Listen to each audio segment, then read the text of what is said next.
Hey everybody, welcome to the Investor Frame podcast. I'm your host, Paul Sparks. And on this show, we ask real estate investors and entrepreneurs to share their story so we can learn from their experiences and get closer to the things that we want in life. Today, I've got my guest, Seena Ghetmiri. He is a former dentist turned real estate investor. In his first year of real estate investing, he and his wife did $3.5 million worth of real estate, which is incredible. They do short-term rentals, mid-term rentals, long-term rentals. Now he's got a great podcast where he's sharing his story and interviewing other guests and getting them to share theirs as well. So welcome in, Seena. It's great to have you. Dude, appreciate you having me on. When I first met you, I was like, dude, I feel like we click right away. So I'm glad to be here and honored to come Black shirt guys too. Dude, you look good in it. Nice. If I could just wear all black shirts, I probably would. I pretty much do. So yeah, that's why we got our Whale Club shirts are solid black. And my favorite shirts. Steve Jobs, you just wear the same thing every day. That's right. Yeah, less decisions you have to make. That's right. Yeah. All right, so let's kick it off with a 6-word update. And for those who aren't familiar with the 6-word update, we do this so that we can get a sense of where you're at in business, life, investments, wherever direction you want to go. But we do it to be concise in 6 words or less, right? So what's your 6-word update for today? The doors are opening for me. Awesome. And to give a little backstory on that is, you mentioned I used to be a dentist, and I left that last year. And it took a little bit of time for me to find my footing on this whole real estate thing. You hear, I was like, I'm going to be a real estate investor. And it's like, what does that mean? Mm-hmm. Like, it took me probably a solid year to get started, to take action, to really start, to get the clarity that I'm looking for. It just took me taking action. Yeah. And now I'm feeling the doors are opening. The path is clear. I just have to go do it. I have to step through the door. So now it's on me. If I want to do it, it's time for me to just step through that door that's opening. Yeah. So that's where I'm at right now. I love that. And, it reminds me a little bit of how I approached my first year or two in business. And I have a coach now who calls it soft offense. And it's the idea of the best analogy I can think of is Jenga, right? If you're playing Jenga and you got this adult Jenga or whatever, the big one. You don't just walk up to the Jenga and mash one of the things in, right? You kind of poke on them, you see which one's going to give, and then you take that one. Yeah. And a lot of us, we go from, because you came from a very professional background, and I'm going to dig into that here in a second, but there's so many things in real estate, and it's very overwhelming. Yeah. Well, that's the good thing too, though. There's so many avenues within real estate. Coming from a very structured background that I was in, where I knew every step for my next 5 steps. It was always, go to school, go to take this class, pass this test, take this licensing exam, get this job. Yep. And then the procedures were very structured, which I liked, but it didn't have as many avenues as real estate, because I also want to be challenged and be growing and be able to change my mind and adapt. And when I left that to go into real estate, because there's 100 different ways you can go. It's overwhelming. Path unknown. Yeah, I felt like I was dropped in an ocean, and I'm like, I can swim, but I don't know where to go. Do I go this way? Do I go long-term rentals, short-term rentals, wholesaling? Do I be an agent? Stuff like that. So it's a pro and a con, I guess, of all the options you can do. So the doors are starting to open, and that's great. And so before we start diving into your background and things like this, right? We talk about this idea of the solvable problem. Yeah. And we use this as a tool to help us get closer to the things that we want. Yeah. Because as you know, the trap of chasing more and more and more is always there, especially in entrepreneurship. Yeah. So when you think about your solvable problem, what does that mean for you? Yeah, I'd be lying if I wouldn't fall into that trap. Yep. As a guy, I'm pretty competitive. I can set a goal and I'm pretty confident I'll hit it. And I'm not trying to be cocky or anything, just I like to have a goal and hit it, but I can see how that goal would change and the goalpost would move over time. So I think for me, my unique solvable problem is, how do I build a life where I maintain the energy that I can bring to the day for my relationship with my wife, for my friends, the community, my mental health, my physical health? How do I grow and challenge myself, but also maintain that as well? And how do I do that even, when we have kids next year? Mm-hmm. I want to be an example of someone that they see their dad work hard and they get these values, but also I bring energy to that relationship as well. And they can feel that too, and not just be absentee or feel like I'm not fully there with them. So it's how do I work on that now and build this in that way? Well, and it's interesting that you talk about energy, because I think a lot of people confuse time. They say, well, I want freedom. I want financial freedom. And, you know, when I hear that, I immediately think, I'm not sure you're saying what you actually mean, because what people say is I want financial freedom as if they're just going to sit around and do nothing all day. Yeah. Right? But what I'm hearing you say is that what you really want is the energy. You know, we're okay working. Yeah. Like, I like to work. Yeah, you know? I love working. But what it is it's more like we want the energy. You want the energy to put it towards whatever that may be in the phase of your life that you're in, right? Yeah, and the ability to control that energy of where you're not forced in one way or another. And yes, there's times where it can be off balance. And I don't think there's also this thing of like a balanced life. And sometimes life's unbalanced when you're in busy seasons, you're in growing seasons, you're stretching, stuff like that. But it's the ability, I think, to choose how you spend your energy throughout the day. Yeah. And I think I agree with you when some people say, you know, they want freedom, right? And a lot of people think that's financial. But I think if someone really sat down and they calculated out that number they need to be financially free, I bet it's a lot less than you think.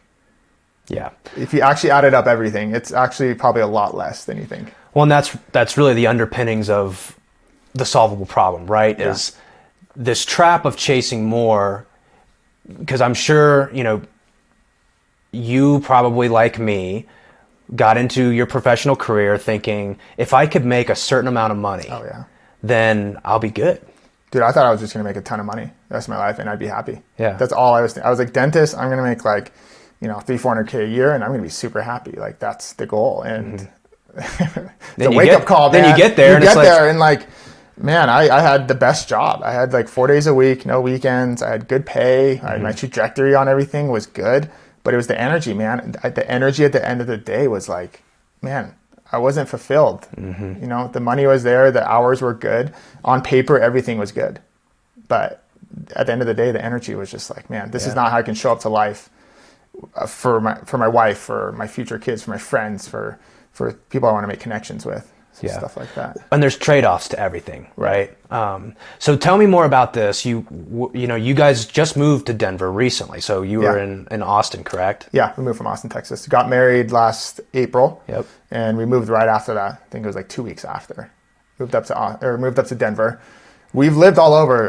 We're from Seattle originally. We lived in New York when I was in dental school, San Diego for a couple years, Austin. All the hot spots. Yeah, we went to Austin before it was cool though. Like we did it before all the Californians. We were the first Californians to go. Like we were the first wave of U-Hauls. So, yeah, we knew we didn't want to go back to Seattle, and we can get into this if you want to. But it all came down to environment. I think we have a really good group of friends up there, but it wouldn't challenge us in the way it would if we had to go try a new city. So that's how we settled on San Diego after I graduated. We're like, let's just go, let's see what happens. And as soon as we did, we loved it. Like, it's the growth that comes from being in a new city like that. Because when I was in dental school, it was kind of like I was in a microcosm of this environment, because I have classmates and we weren't really like stepping out on your own too much.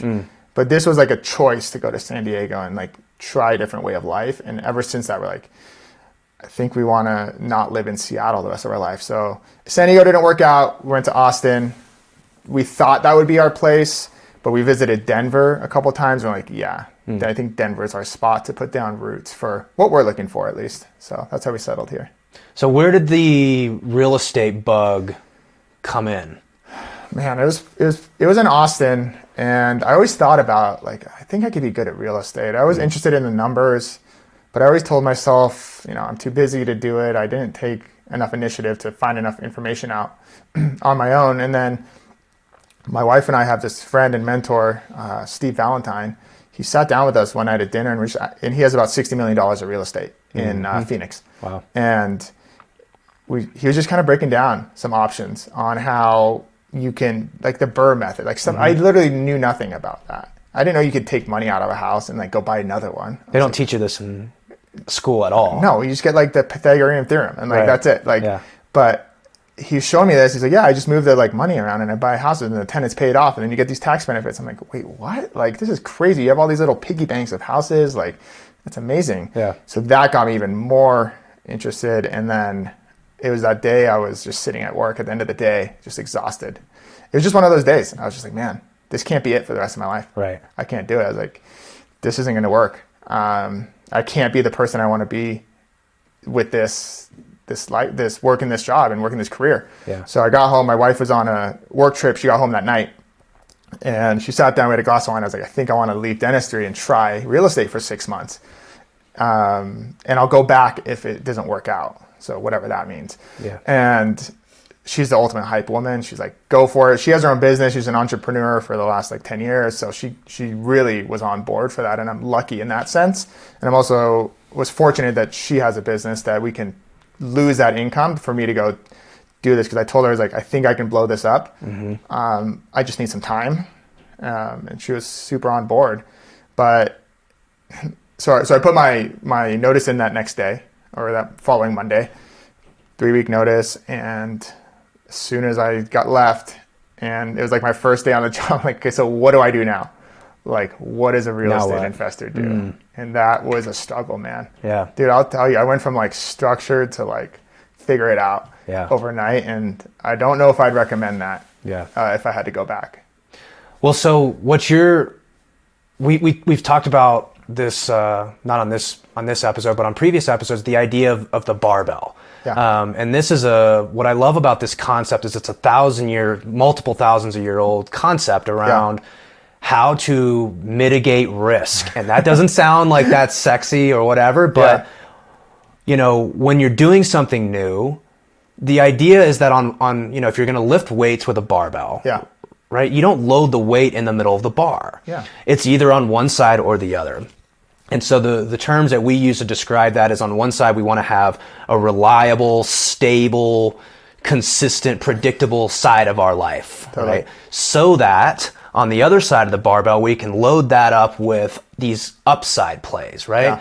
Where if it doesn't work out, well, no big deal, right? We still got the reliable side. Totally. And it seems like, you approached leaving dentistry as that approach, right? You still had your wife who had the reliable side of the barbell. You probably didn't leave your job with $0 in the bank account. Yeah, we had some savings. You had some savings, right? Yeah. And then you did that to pursue this upside. Yeah. And so what did that look like? You left in, what time, like what year was this approximately?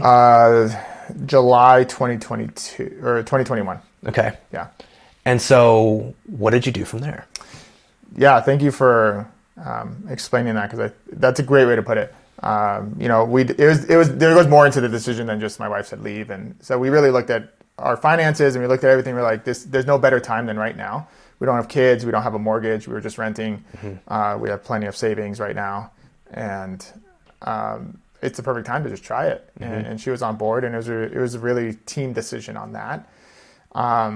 So you're right. The barbell that was stable was she had her business. She wasn't really launching anything new.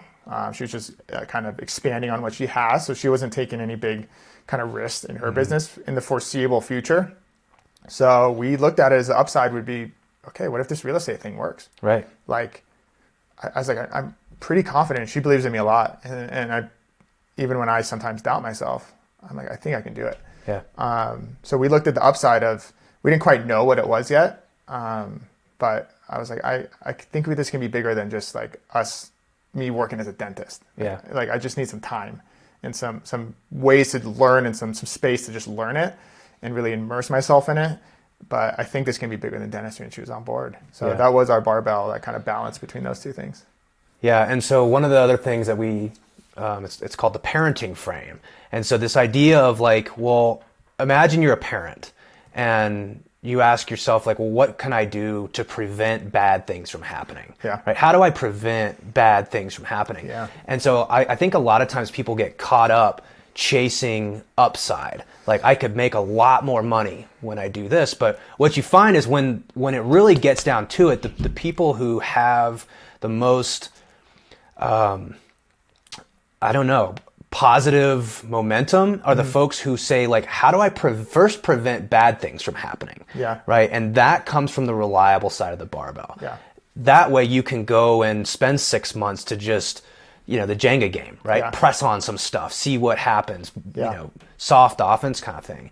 So, so what were some of the things that you did to press, right? You started pressing buttons. What did that look like? Yeah, and actually one thing real quick is I wish I would have jingoed it before I left dentistry when things were okay. And I was in that, like, I can manage it, like, working. Because I would have tried real estate. I think that would have been a better barbell is when I was in the industry and then trying real estate on the side. But can't go back and change it. But I would if, like, people ask me all the time, like, should I just leave or should I do, like, I'm like, I don't really recommend that, to be honest. Like, well, it's this whole, this whole idea of burn the boats. Yeah, right? I don't recommend that.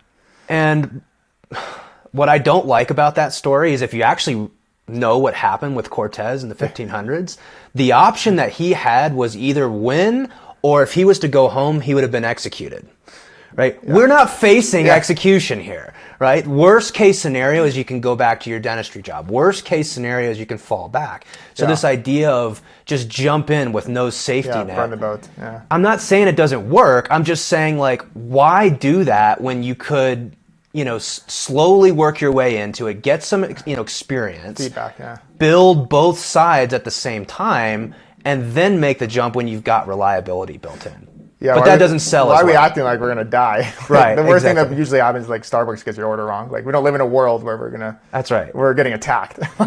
Well, and burn the boat sells a lot better than why don't you slowly start to make your way into the industry, press some things, see what works. Yeah, that's not sexy. It doesn't sound well. It sounds like tiptoeing, right? I think there's a way to go all in without burning the boats. Like, well, and all in is not a bad thing. It's just like, you shouldn't go all in until you've got some sort of mitigation of the downside, right? Totally. Because the idea is like, well, if you go all in and lose, and you could blow your whole life up, is that really a bet you're willing to make? Yeah. Right. If you go all in and you lose in a scenario like we're talking about, worst case scenario is you go back to your corporate job. Yeah. Worst case scenario is you fall back on your savings. Yeah. You have to, but we're not saying do this with no, not hedging the downside in some way. Yeah. No, that's such a good way to put it. So anyways, you started doing, how did you get into rentals? How did that happen? So our same mentor, Steve Valentine, we went out to Phoenix. He sells a lot of properties to investors. So we went out and just spent a week with him, just shadowing him and getting to know. He's a long-term guy, long-term buy and hold. So that's what we learned first. And he had a property that was a solid deal. And he's like, dude, you guys should buy this. He has a renovation side too, so he'll buy it and renovate it and sell it to us, kind of thing. Yep. So we bought that long-term rental, and This was in Phoenix, right? Phoenix, yeah. And I was like, cool, like we're gonna get these tax benefits and the loan pay down, and like in 20 years, like this is gonna be awesome. So we did that, and then that was like February. We got married in April, and we decided when we got to Denver, we're gonna get another property. And so we got here, and then I kind of was like, I don't really want to do like long-term. Like that doesn't really. I don't know. It doesn't excite me. Like the $100 cash flow a month, like it's great and it's a good investment. But I started thinking about Airbnb. I was kind of anti Airbnb, to be honest. I was like, it's kind of a fad. I went to my first, went to this meetup. That's an Airbnb meetup, and just started talking to people and getting more information about what they're making and like how much work it actually is and what they think about it. And I was like, dang, I need to stop like resisting and let me just like find out more. And from there, I was like, all right, let's do it, because my wife was excited about that more than the long-term rentals. And not that she's part of the real estate because we're a unit together, but she was excited to help with that too. So I was like, this could be a fun thing that we do together. So we went out and started searching for an Airbnb. I think we closed like a month and a half later after that event. And it's kind of off to the races because that's fun. Yeah. I like to systematize. I like to create like a unique guest experience. Like that part's really fun for me. If you don't like that kind of thing, I wouldn't recommend getting into that space. So we did that, and we purchased a quadplex. That was just a good deal. We found it on market and got that, and then now we're under contract for another Airbnb, and I think we'll close on that one, and then we'll kind of see where we're sitting on the next route we want to go. So kind of just learning as we go a little bit and part of that was just taking action and seeing what we like. Because like I mentioned earlier, dude, I sat there for a while and just read the books and listened to the podcast and never actually like took action to find out what I like by like immediate feedback. Yeah. Kind of like you say, like get out there, push the Jenga things, and then learn what you like. Yeah. And I was kind of just on the sidelines looking at the Jenga set. Well, and the last time, we met, we were chatting about this, and you were telling me about the Phoenix rental. Yeah. And, you're like, I'm not that excited about that deal, right? Yeah. It's a deal, but it was the base hit you needed. You're right. Yeah. To get you going. Yeah. Right. And so it might be the most important deal, honestly, because we might not be here today if you didn't just get in the game. Right. Yeah. And there is like a certain, I don't know how many people struggle with this. It's probably most of us, but like, you just, the steps to get where you want to get aren't clearly defined. Yeah. And you get hyper focused on steps 6, 7, 8, 9, 10. And it's like, wait a second, what's the first step that we need to take here? Yeah. And, just, you have to engage. And so, what's your opinion on the idea around, some people have very strong opinions around like short-term rental, mid-term rental, long-term rental. How much do you think preference plays into that? Like personal preference? Yeah. I think personal strength is probably a better way to I think we all have a few things. I think some people hear, Airbnb is crashing, or their brother's cousin's friend lost money on a flip, or they hear these things. I think we're already pre-programmed from just things we've heard to have preference towards one or the other, because maybe that's what you know. Maybe your parents have long-term rentals, and you're like, well, that's what they did. Yeah. So I think there's some like subconscious preference that goes in. I don't have preference towards either one. I just encourage people to do what they like, and I think if you're in your zone of, not zone of genius, but just like excitement for what you want to do, you'll make anything work. Yeah. You just gotta, because it's a lot of work any way you go. Like, some people say like Airbnb is a lot of work. Once you get systems up, I don't think it's that much more work, because then people make it out to seem. Long-term rentals can be just as much work, man. Yeah. Like if you don't like them, then it feels like a lot of work. But if you enjoy what you're doing, you're bringing good energy to the day. I think that's a better way to feel out what way you want to go. Right. Yeah. Yeah. And I guess what I'm getting at here is that the folks who tell you this is how you should do it, or this is how you should do it, I have a hard time with that, because these things are so preference based. Yeah. It's personal. Yeah. Like, do you like the design side of it? Are you looking for more of an active, this idea of like profitability versus comfortability scale? Yeah. And everyone's going to fall differently on that scale. Yeah. Yeah. But it's sold to us as if, it's prescriptive. Exactly. Right? Like, here's what you should do. Here's what you shouldn't do. Here's a way to do it, not the way to do it. And so I think that's my opinion. What keeps so many people, this analysis paralysis, is they're listening to so many people tell them should and this, that, and the other. And it's like, when you give yourself permission to play your game and to say like, look, I have certain personal preferences that you may not have, which means there isn't a right or wrong way to do this. Or risk appetite. Exactly. Yeah, because those are inherently different risks on each strategy within real estate, right? Yep. So that plays into it too. What is your perspective on risk in terms of your portfolio, right? I know you have a lot of short-term rentals, and in fact, one of them is 2 houses up from a house that I bought, and I thought that was kind of funny when we got. I'm sure I'm going to ask you to tell me about that story. But what's your perspective on risk right now in terms of short-term rentals, long-term rentals, that market? I think, if we back it up, like I think real estate in itself is one of the least risky things you can do. It's been around for thousands of years. People have always lived somewhere. There's nothing that's going to happen to a house, because that was my whole thing, is like, I know nothing about like how to fix something. Yeah. And I had a friend of mine early on say like, there's literally nothing that can happen that hasn't happened before in a house, and there isn't someone to fix it. It's good. Yeah. Like, and I was like, oh, I mean, it's just that simple. Like, it has been tried and true, and I think what happens is we get focused on these micro times, these fluctuations in a micro scale. But if we zoom out, I don't think real estate is a risky asset class. It can be risky on the micro if you're buying a bad deal and you don't have the ways to cover your, you can't cover your mortgage, or you don't have time to like really give that property its full potential and bring it up to like its best use. That can get you in trouble. Or buying a bad deal to flip, like if you don't buy it right, like, yeah, that could be risky. Yeah. But I think as a whole, long term, it's one of the least risky things.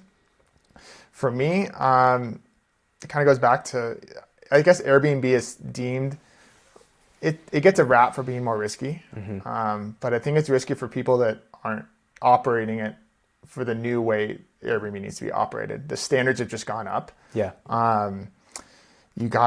It's got to be professional, man.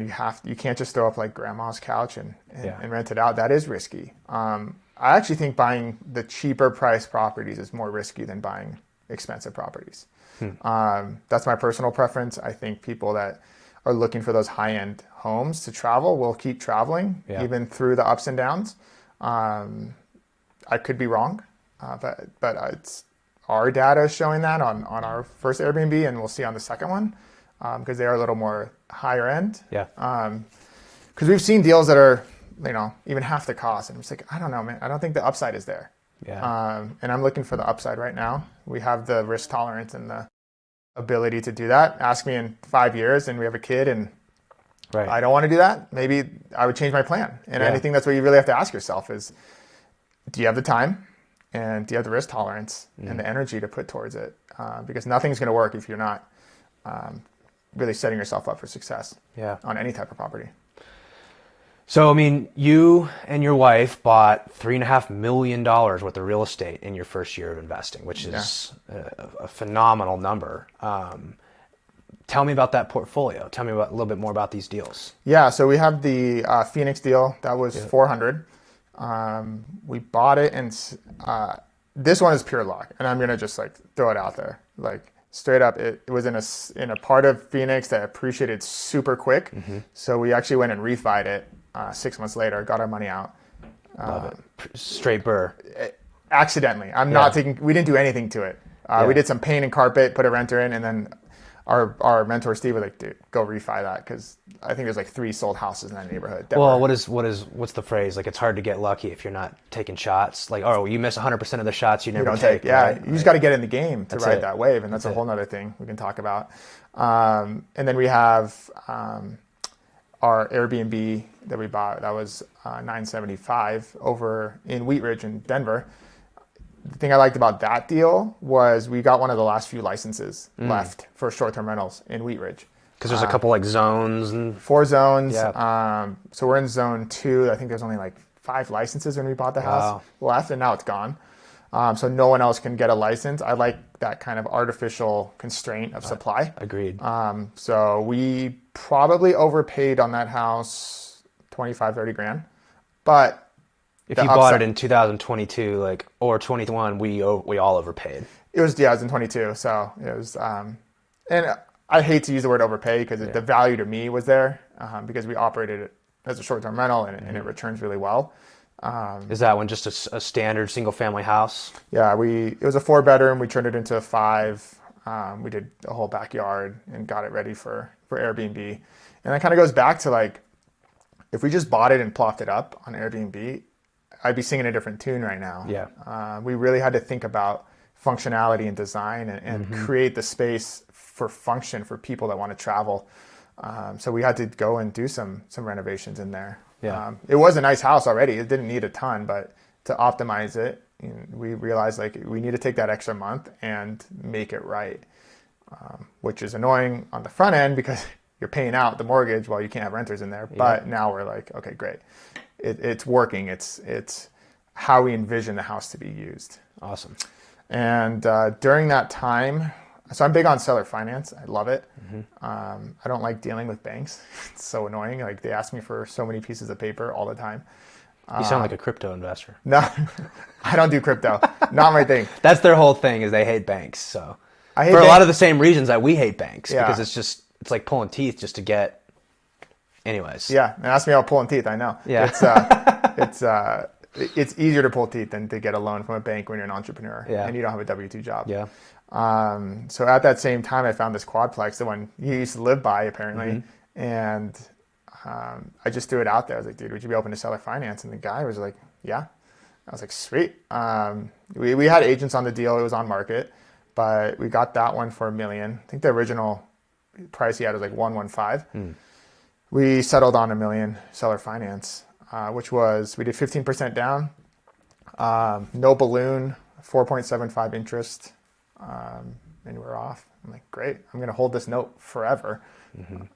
For you guys that don't know, this house is like in what I call Townhouse City. Yeah. And it's, the first couple properties I ever bought in Denver were brand new townhomes.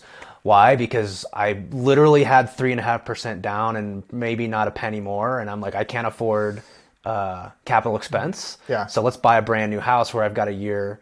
And two of the properties I bought were right on this same block. Yeah. And this house is stuck in between all these. Dude, it's like that classic picture of like the dude that won't sell. Right. Yeah. And it's surrounded by these brand new townhomes. Well, we pulled up to the house and I look around, I'm like, oh, I got to have this house. Yeah. 'Cause this land is worth. Well, and there's a giant, 60 something unit micro condo thing going across the street. So yeah, it was like the perfect time because this guy's a tired landlord and he knew he had to go in and he already probably used all his tax benefits and he probably had to go in and renovate if he knew he had to keep up with this neighborhood. Well, I knew he was tired because all of his tenants' stuff was pouring into the alley that I would drive down to get into my house. And I'd literally have to pull out and move their crap into their yard because it was spilling into the street. Dude, you want to hear about our second day of being a landlord on that house? Yes. So we close, I think it's like on August 3rd or something. And so on August 4th, we're going to go we inherited 4 tenants. So we're going to go take like a welcome basket. So like my wife and I were like, we're literally the best landlords ever. Like we're bringing you some like peanuts and some like chocolate. Like you're going to love us. Bribes. Just please don't mess up the place. Because we inherited them and like I have no idea about them. Right. I just want them to pay. And like, please just pay until your lease is up because we're going to renovate. Yeah. And we get there and there's a truck slammed into the garage door, broke in the garage door. And like, we just start laughing. I'm like, there's no way this happened. That tenant is in jail right now. We knew this so let me back up. We knew during the closing that one of the tenants went to jail. I don't know for what. I didn't ask questions. Yeah. And the seller was like, do you want to delay closing and get him evicted? Because at that point he stopped paying rent. Obviously he's in jail. But the seller was like, he's a good guy. I don't know what he did. He always paid on time, so I'm not sure what's going on. We can delay closing or we can close. And you take it on. I was like, just close. I don't want you to back out of the deal. I like the terms. Yeah. Because evictions take, 90 days. Like so much can happen in that time. So we knew that he wasn't there, but we got there and his truck's like slammed in the garage. I'm like, you got to be kidding me. Like, go to find out his brother dropped off his truck and somehow slammed it into the garage door. No idea how. Whatever. Go to our first tenant and drop off the basket. And he grabs the basket and he's like, oh, I'm going to be late on rent. Great. Perfect. Good start. Go to the second tenant. Seller told us she was trying to get a dog for the whole time that she was there. He kept telling her, no, per the lease, can't have a dog. We pull up, open the door. Guess what comes running out? A nice little puppy comes running out. I'm like, oh my God. Her lease was up in like a couple months. I'm like, not a big deal. Yeah. And then the third guy is great. So like that was our first day as landlords. And I say that story because I had no way of preparing for that. Yeah. And so that was a big moment for me where I like to be the most prepared, but I had to get over that fact. Like you just got to go and start because there's no playbook on what happens if your tenant's in jail. How do you do an eviction and how do you handle a non-payment? Like there's no book on that. No. Like you just got to get in the game and get started. And that was a turning point where I was like, all right, I need to stop overthinking and just realize I'm going to figure this out. And guess what? We figured it out. It wasn't a big deal. Yeah. We talked to the guy in jail. It's like, hey, do you want to just separate ways? He's like, perfect. He had someone get his stuff out and it was done. Yeah. Like it really isn't nothing is as bad as you think it's going to be. It sounds like crazy and you're like, oh, eviction and non-payment of this. It's like, no, you just figure it out. You're working with people. As long as you're doing good and you're trying to do the right thing, Yeah. people respond, man. Well, we were talking just before we hit record about like there's nothing really new in this business. Like these, it might be new to you, Right. but tenants have had to be evicted before. Yeah. You know, tenants have had dogs when they shouldn't have had dogs. I mean, the problems that we experience are only new to us, but they're not new to the industry. Totally. Right. And so, you know, what have you done? It sounds like you work with a lot of mentors and you work with people that can trust and kind of help you get through this. Yeah. I mean, what gives you the confidence now to continue forging forward? Is it the experience? Is it like surrounding yourself with the right people? What is it? It's community, man. Yeah. This is a cool, like, real estate is a cool asset because a lot of people can collaborate. Yeah. Back when I was a dentist, dude, you don't really collaborate with the guy down the street because they want your patient. Like, it's very competitive. Yeah. You get into this space, it's very collaborative. Yes, there's not everyone, you know, this is generalized. But you go to a real estate meetup, man, people are friendly. Yeah. Like we met, we talked, like, you know, we might do a deal. Like you can like collaborate with each other. Yeah.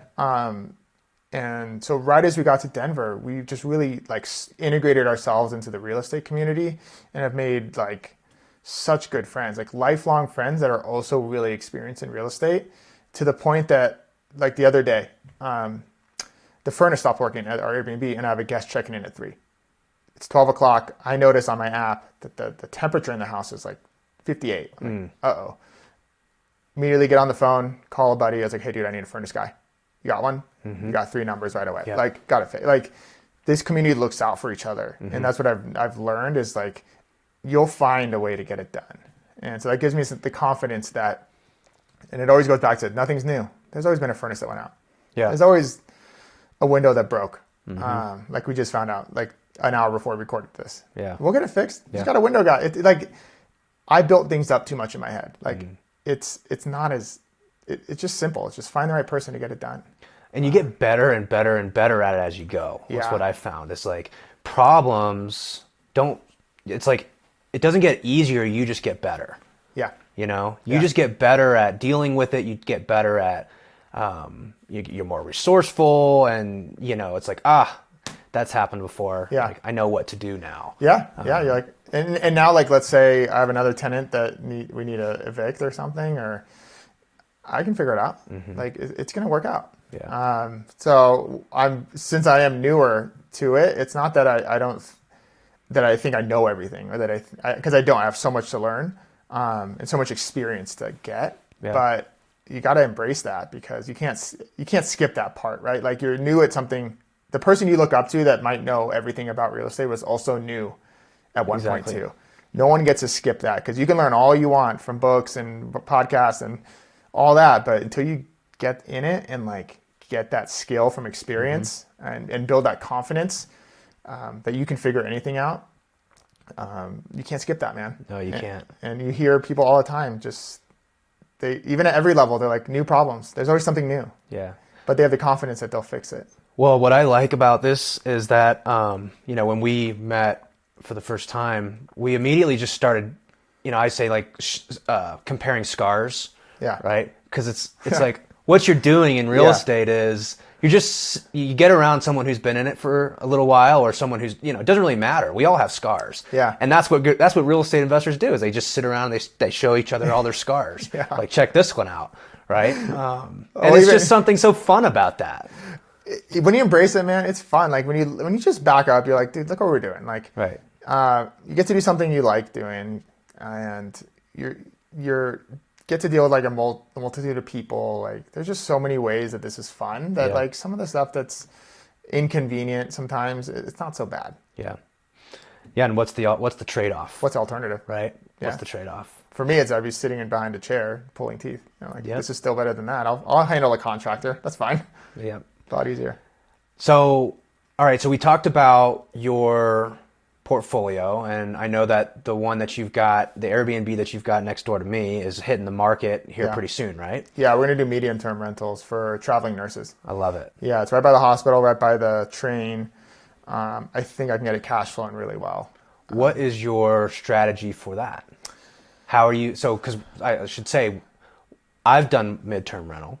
Yeah. And it has not been that profitable for me. Yeah. Because I have these little like 2-week gaps that crush my cash flow, right? Somebody wants 6 weeks, and then the next person's like, well, I can't check in till February 1st. Yeah. And they check out on, January 17th. And I'm like, crap, I've now got this like 2-week cash flow. So what's your strategy to run these midterm rentals? Like, what are you doing for that? Yeah, the nice part is 2 of the units became vacant now, and 2 of them in March or in April. So we're gonna try it on 2 of them right away. Yep. And see how it goes. So we're kind of mitigating a little bit. We got our solid, stable long-term rent in the back, so we can try it out and see how it goes for the 2. And if for some reason we're like, we don't like it, it's not working, well, we're not going to furnish the back ones either. We'll just rent it out long-term again. So that's a little bit of how we're going into it to test it out, because we've never done midterm rentals before. But from what I've heard, to your point about the gaps, I heard from who I've talked to in Denver that is doing midterm rentals at scale, like 13, 14 units, they mitigate that by just saying, well, it's available on this day. Not like check in whenever you want, but you have to check in on this date. Right. Like this is the day that it's available. Almost to a sense of like when we still rent, but when I've rented a place before, they're like, it's available on August 1st. I'm like, well, I don't get to town until August 10th. They're like, well, not too bad. The lease is, and not too bad in a sense of like, you're greedy and you want more money, but it's like, that's just how it is. It's how the business model should work. You're providing a space for someone that can travel, and they're making more money by being able to come here. Well, you also need to make sure that you can provide a clean quality space, and that takes money. So from what I've heard, and I'll let you know how it goes, is they work with the traveling nurses or the corporate professionals, and just say, hey, this is the check-in day. Well, and that's not something that we did. We just kind of like put it on Airbnb and just took whoever we could get. Right. But what I like about that strategy is a couple things. You can lock up. What am I trying to say here? Like, you can go to a traveling nurse company and they can say, we will make sure we have someone in that unit, right? You can get these agreements in place. You can set this up. I also like the fact that you're by the light rail, right? So people can travel in and out, transportation. So there's a lot of reasons why I think that will do better than our strategy, which was just, we got it at the height of COVID when everyone was leaving to go wherever. Right. And it's just, it's over by Rhino Beer Garden. Yeah.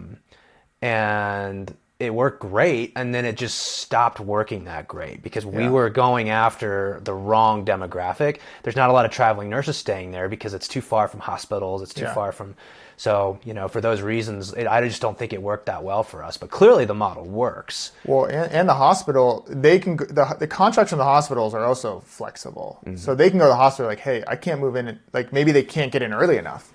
Yeah. And they're like, my contract's for August 1st, but the place isn't available till August 10th. They just go to their employer and say, hey, can I start on the 11th? Yeah, exactly. It's just communication. And, right. and I think so we're not planning on going on Airbnb. I think I'm going to go Furnish Finder and Facebook groups. Yeah. And you just post unit available on this day. You give up a lot of money doing it on Airbnb, first of all. Yeah, and then you're also subject to their preference, right? And it's like, well, you can't be like, it's only available on this. It's just harder to do that. Yeah. So we made a lot of mistakes, but that's how you learn. Yeah, that's how you learn. Yeah. So, all right. So I want to ask you about your upside plays, because or maybe just like where you're at in your business right now. Are you building more reliability? Well, I know you're building more reliability. You're buying rentals. You're doing these things. What is your upside play right now? Brand. Starting the podcast. So started, it's called Get Investing. I fumbled around with the idea for a while.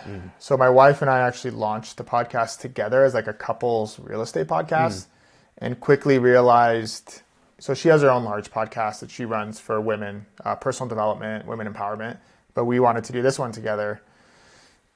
Quickly realized I need to take ownership in it myself. And do it myself solo. Not that I didn't like doing it with her, not that she didn't like it. It's just more of, I need to have something that I own. I fumbled around with what the direction I wanted it to be until I got clear on who I was helping. And I really want to help the people that were in my shoes a couple of years ago, working a high-paying corporate job, maybe you're an engineer, a lawyer, dentist, doctor, stuff like that, that maybe don't like it as much anymore and want to switch and want to move. They got the golden handcuffs. Yeah, Yeah. you do. You get that as you make more money, you get a bigger house, you get a bigger car. It's harder to take those risks, but it's not that I know that my way was the right way, but I want to bring on people to inspire the listeners of different paths in real estate and show them that you can either invest on the side and have a nice, stable kind of side hustle or income from a house and some retirement over here, or you can go full on and like change careers. Yeah. So I got super clear on that. I think the upside play of like the social play is huge in real estate. I think it's undervalued. Yeah, me too. I think the ROI on doing it is high because it's really hard to do. It's a lot of work for you to like set up this podcast, to edit it, to get the team in place, to be consistent. It's really hard. But the ROI is huge. Yeah. And the upside's huge, and what's the downside? Right? Like time. That's exactly sure. right. And I say this all the time, this whole personal, because we're doing a lot of personal branding strategy. I mean, yeah. And because there is so much upside in relationships, but it's very unpredictable. It's hard to know exact. It's not reliable in a sense. It's also hard to track sometimes. How do you measure it? Exactly. Yeah. We've been trying to do that as well.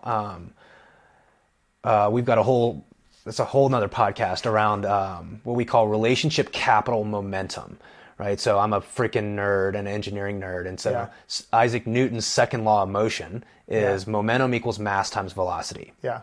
Right. So this whole idea of like, well, if you want to create momentum in your relationships, it's a function of mass and velocity. What does that mean in terms of relationships? Well, mass is the number of people that you know. That's how I see it, right? Yeah. The more people that you know. Velocity is the more activity you do, the more podcasts you do, the more meetups you go to, the more people that you actually engage with and add value to their life, the more people you're going to have stepping towards you, which is relationship capital momentum. Right? They start moving towards you. So that's how we measure it, is through this lens of like, well, what does it mean to create more momentum in your relationships? Well, let's go back to the second law of motion and implement that, right? That's such a good way to do it, because if your velocity is high, let's say you're putting out podcasts, you're going to the meetups, you're doing things, like people are naturally attracted to you. So assuming that what you're saying is valuable, and again, it's got to be from a position of not what's in it for me, what's in it for them. Right. Yeah. What is in it for people like yourself, or anyone who's listening to this, or anyone you go on an appointment with, or whatever you meet with, relationships in the business, and people can immediately tell when you're doing it from a self-serving, space, right? Yeah. I'm trying to, it's the direct response marketers who were like, give me your email, and it's like, wait a second, we don't even know each other yet. So I think it is truly a massive upside play. And I say this all the time, like, what's the downside of making a bunch of friends, I guess, right? Like, I even think just like the confidence you build from doing a podcast, and maybe you don't get hundreds of thousands of downloads, but you get to have a project you work on. Like, what's so bad about that? Like, I agree. Like, it's not, the whole social thing for me was a struggle for a while. I just wasn't like, do I need to share things online? I've been sharing, I don't know, I haven't been doing the podcast that long, but the messages I get of like, wow, really related to that, or like, thanks for sharing. Like, dude, that's cool, man. Like, like, people are hearing stories and they're going to get inspired in their own ways. And I'm not really expecting anything of it. I just know I like doing it. It helps me grow as a person. It's a challenge. Yeah. But maybe there's something bigger at play that we use it for in the future. I don't know. But I think it's a new wave of how we work. Like, what's the first thing you do when you meet someone? You're going to go check their Instagram. Exactly. I'm going to go figure out what they're all about. Yeah. Yeah. I mean, it's your digital card. Yeah. And like, as soon as that clicked, I'm like, okay, well, what am I putting out into the world? What do I want more of? If I want connections with people, I could be the smartest person in the world, but if no one knows you, then how can they connect with you? And people have a tendency, in my experience, to discount the value that they bring to the conversation, right? They think like, well, what do I have to add? And that's what I struggled with, because I'm like, I just started real estate. I don't know. What do I know about all this? I can just share what I'm doing. And shoot, I don't even know if it all works yet. It could talk to me in 6 months. I could be like, man, no one's staying at my Airbnb. Like, this sucks. Like, I don't know. But there's power in that, because people, the person that has 100,000 units or 50,000 units or whatever, like, that's not relatable to the person that wants to get started. You're right. The person that's on the journey, that's just starting out, that person's more relatable. And it goes back to you could be saying the same message that maybe someone else says, but the person needed to hear it from you. Yep. Right. And my wife tells me that, she's like, I told you, like, she tells me something, I'm like, someone else says that, I'm like, dude, I think I want to do this. And she's like, I told you that. I'm like, well, I had to hear it like a different way. I can't tell you how many times that's happened with me. You're just either not in the right space, the right person's not saying it, you weren't receptive to the information, but for whatever reason. It just clicks sometimes, man. And so you don't discount the value that you have to bring to the conversation. And so I encourage every single real estate investor I meet, I'm like, start a podcast. Yeah. What that means is get on a Zoom call with one of your friends, hit record, and just talk about your experience. Share your experience from a place of truth, not from I'm trying to get something out of this, other than, I mean, of course, we all are in this business to make money, right? So there's a difference between coming at it from you're sharing your truth and sharing it in a way that you're trying to get something from the other side, right? There's a very big difference there. I think you would agree. Just if you're listening to this and you're like new to real estate investing, find some way to share your story, because someone will benefit from your struggles, your experiences. This is what real estate investing is. It's swapping stories, sharing scars, right? And comparing notes. Dude, I think the world would be like a lot better place if everyone just shared what they're doing, and like, no one's judging you. People, and that's what I realized, like, no one's judging you for sharing your story. Right. Like, and if they are, those aren't the type of people you want in your life. But I guarantee you'll attract people into your circle. You never know. You might get in, maybe you don't have the money for a house, but you have the energy and the drive. If you're not talking about it, how is someone supposed to know? Yeah. Like, what if there's an investor out there that wants someone to be an operator, and maybe they take a chance on you because you're putting yourself out there, and you're putting that in the universe, and they come back to you and they're like, hey, you want to partner on this? I just don't want to manage it. Like, will you manage it? Like, there's so many possibilities that can come from it. For sure. Yeah. So if you're thinking about starting a podcast, this is your sign right here. All right. So last thing is, I want you to tell me, I wrote this down as like, what's your greatest lesson you've learned in business or investing? It doesn't have to be the greatest lesson. It might just be the most, the thing that's on your mind right now. But what's something a lesson you want to leave, the listeners with? There's one really specific one, and it would be investing earlier in my career. I really didn't take it seriously. I thought I was just going to save my way to wealth. I thought I was just going to make a ton of money. Yeah. I was working. I was making a lot of money as a dentist. It was good. Highly taxed, not as good as real estate. So, and then COVID hit, and I went down to 2 days a week. Wow. And so did my pay. And luckily we had some savings, and my wife was working still. But that made me realize, like, dang, I need to be thinking about other options. So I wish I would have started earlier. And I mean, every real estate person is going to say, I wish I would have bought earlier. Ask yourself in 5 years. You're always happier that you bought than you didn't. Yeah. So that's like a specific example, but I think the overarching would be just like taking action. Yeah. And like, you're not going to be ready. You're not going to know all the answers. You're not going to know all the steps. I was a big step guy. I'm like, okay, give me all the steps. Let me make sure I'm really comfortable with all of them, and then I'll start. Like, real estate in general, it's just a bunch of little steps, man. It's like, how do you evaluate a property? How do you buy a property? It's like, what's the next step you got to do? You're not going to be able to do them all or know what to do all at once. So I would say that, just taking action just sooner and faster. That's great. And I think I would echo that. Just take action. Find a way, reach out to one of us if you're thinking about investing here in Denver. Like you said, the community is so willing to share. It's just a matter of like, what's the next thing that needs to go right? And then taking action on that. So yeah. And you're going to learn. You got this. Yep. Yeah. So to wrap this up, I want to remind everyone of the concept of the investor frame, right? So the idea is like knowing what you know now, knowing what you just heard on this show here. Yeah. What needs to change in your life or your business? What action do you need to take? I hope that you guys can all take something away from that and think about that. And Seena, thanks so much for coming in and sharing your story with us, man. Dude, I'm glad it could help. I think I'm excited for this podcast. I think it's a good idea to really get people to think about their life. I think there's questions that we need to ask ourselves sometimes that are hard questions.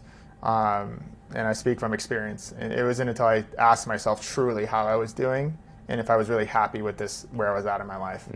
And it's not that I was unhappy. I'm not saying like I had this like back against the wall, terrible situation, but just had to ask myself, is this my full potential? Is this really what I want to be doing? And I think it's easy to ignore those questions sometimes. Yeah. So this is great that you're doing this, because I think this will help people ask themselves better questions, even if the potential for the answer is not that great.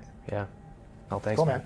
So go check out Seena. He's got an amazing new podcast. I've been listening to the last couple episodes. Get Investing. You can check it out on Spotify and Apple and all the cool places. And give him a follow on Instagram. I'll be posting some stuff there. So anyways, thank you guys for tuning in. We'll see you on the next episode. Appreciate it.